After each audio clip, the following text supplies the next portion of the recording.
Chapter 1. The Golden Boy. Fine, but I want the new PlayStation when we get home. Ethan Crawford smiled. That manipulative smile that always got him what he wanted. He was 9 years old, and he'd just negotiated another victory. His father barely looked up from his phone. Sure, buddy. His mother, Sarah, reached for Ethan's hand as they walked toward the museum entrance. He pulled it away. What none of them knew was that this would be the last normal day they'd ever have. Ethan had never heard the word no. Not when he demanded a $500 toy at the store. Not when he threw his iPad across the room because a game wouldn't load fast enough. Not when he screamed in a 5-star restaurant because his steak wasn't the right color. His father, Richard Crawford, was a hedge fund manager worth $40 million. His mother had been a successful surgeon before Ethan was born, before she gave it all up to focus on their miracle baby after years of failed attempts and heartbreak. Every tantrum was met with a new gift. Every demand instantly fulfilled. This particular Sunday morning, they'd pulled up to the National History Museum in their black Mercedes SUV. Sarah had suggested the outing, hoping it might be educational. Richard was glued to his phone. I don't want to go to a boring museum, Ethan had whined, kicking the seat. I hate dinosaurs now. Dinosaurs are for babies. We paid for the private tour, Richard said. End of discussion.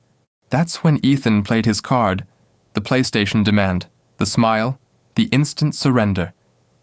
Now they walked through the museum doors, a spoiled child leading his obedient parents into a building that would change everything.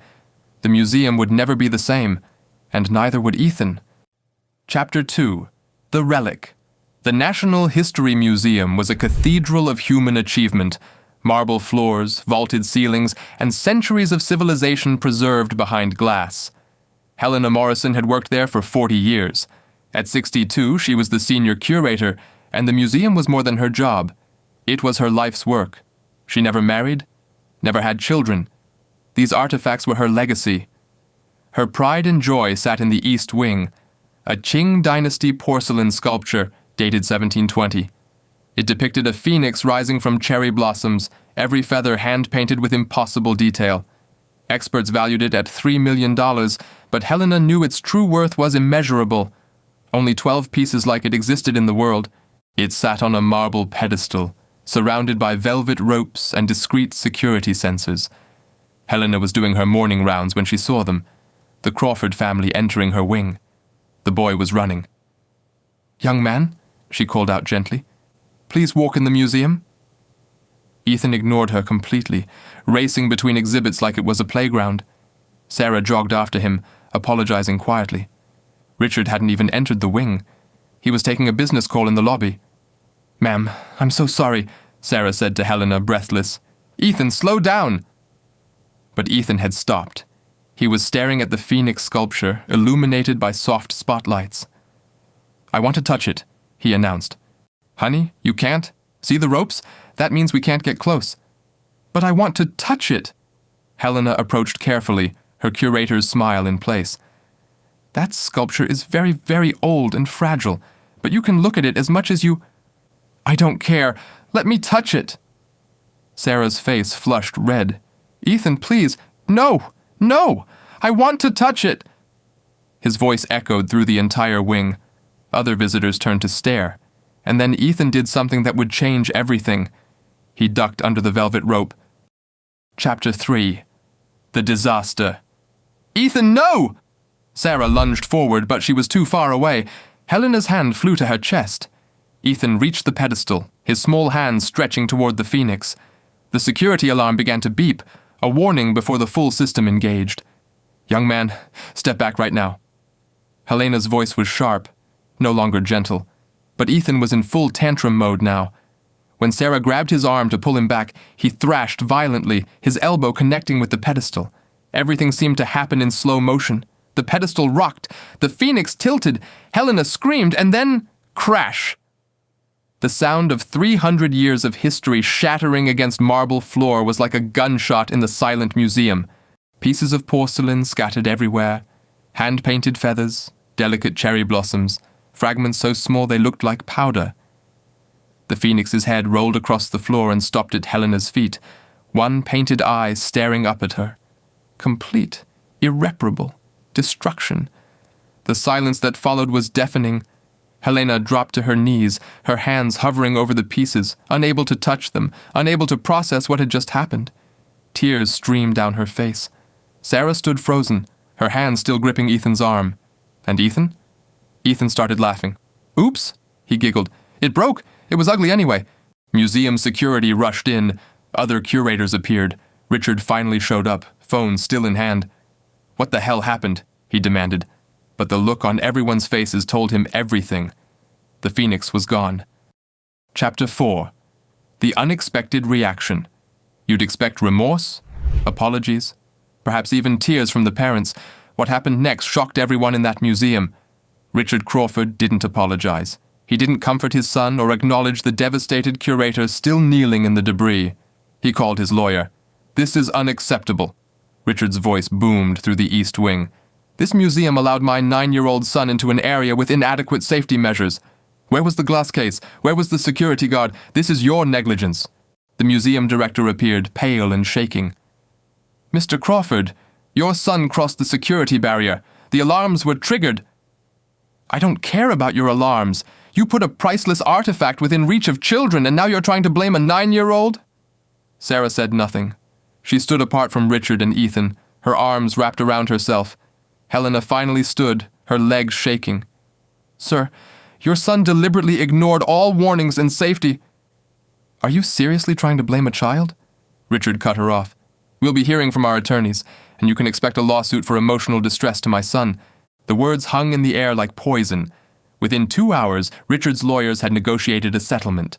The museum, desperate to avoid a lengthy legal battle and negative publicity, accepted $2.1 million, enough to cover the insurance deductible and some operational costs. No apology, no consequences, just money changing hands. As the Crawford family walked out of the museum, Ethan was already playing a game on his phone.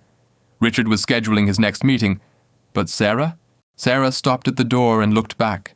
Helena was being helped out of the East Wing by colleagues, her face buried in her hands.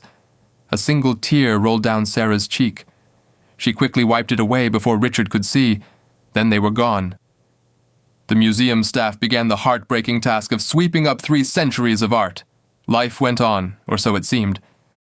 Chapter 5, 3 months later. The National History Museum recovered, technically. The insurance paid out. The exhibit was redesigned with bulletproof glass cases, but Helena Morrison never came back. She had a nervous breakdown 2 days after the incident.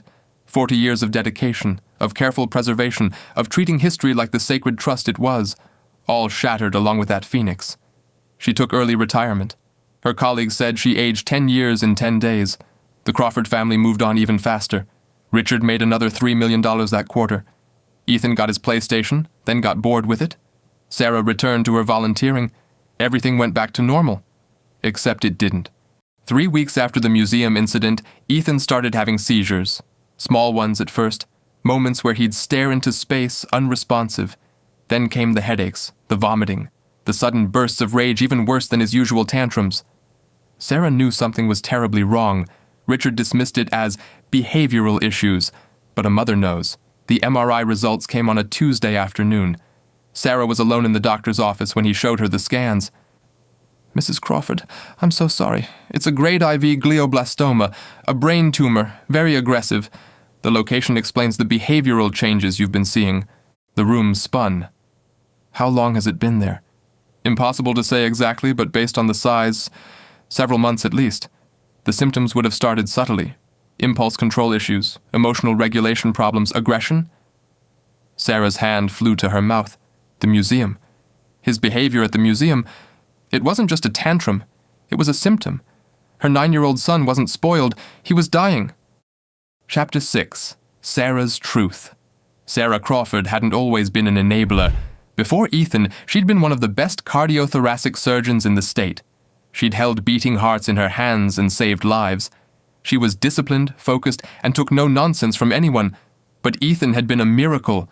5 rounds of IVF, 3 miscarriages, 1 stillbirth at 7 months that nearly destroyed her marriage. When Ethan finally arrived, healthy and screaming, Sarah made a vow. This child would never suffer. This child would have everything. She didn't realize until it was too late that she'd been protecting him from the wrong things. The past 6 months flashed through her mind in the hospital waiting room as Ethan underwent his first surgery. The tantrums that seemed to come from nowhere. The way he'd throw things and then seem confused about why. The headaches he complained about that she'd dismissed as attention-seeking. She'd known something was wrong. Deep down, she'd known. But admitting it meant facing the possibility of losing him. So she doubled down instead. More gifts, fewer boundaries. Anything to keep him happy. To keep things normal. The museum incident had been her breaking point. But instead of being honest, she'd let Richard rage and threaten. Had let him throw money at the problem. Had let them walk away like nothing mattered. Because if she'd stopped, if she'd broken down, if she'd admitted that her son's behavior was abnormal, she would have had to face what she already suspected. The surgery took 9 hours. They removed 85% of the tumor. The remaining 15% was wrapped around critical structures. Inoperable. The prognosis? 12 to 18 months with aggressive treatment. Maybe. Richard finally cracked. The man who'd bulldozed his way through life with money and aggression sat in that hospital hallway and sobbed. Ethan woke up 3 days later, groggy and confused. A 10-inch scar curved across his shaved head. His first words weren't Mom or Dad. They were, "Is the museum lady okay?" Sarah broke down. Epilogue. Letter of Forgiveness. 6 months after the museum incident, Helena Morrison received an envelope with a child's drawing on the front, a phoenix, crudely sketched in crayon, rising from flames. Inside was a letter in adult handwriting, but clearly dictated by a child. "Dear museum lady, my name is Ethan. I'm the boy who broke your phoenix. I'm sorry. I didn't know what I was doing. My mom says I was sick in my brain and that's why I acted bad. But I still did it, and it was wrong. I'm really sick now. The doctors say I might not get better. But before anything happens, I wanted to say sorry. My mom says the phoenix was really old and important, and I destroyed something that can never come back. Kind of like me, I guess. I'm sorry I laughed when it broke. I'm sorry I was mean to you. If I could fix it, I would. I hope you're okay. Ethan." Helena read the letter 3 times, her hands shaking. She'd spent 6 months in therapy, trying to find peace, trying not to hate a 9-year-old child, trying to reconcile her life's work with one moment of destruction. She called the number at the bottom of the letter.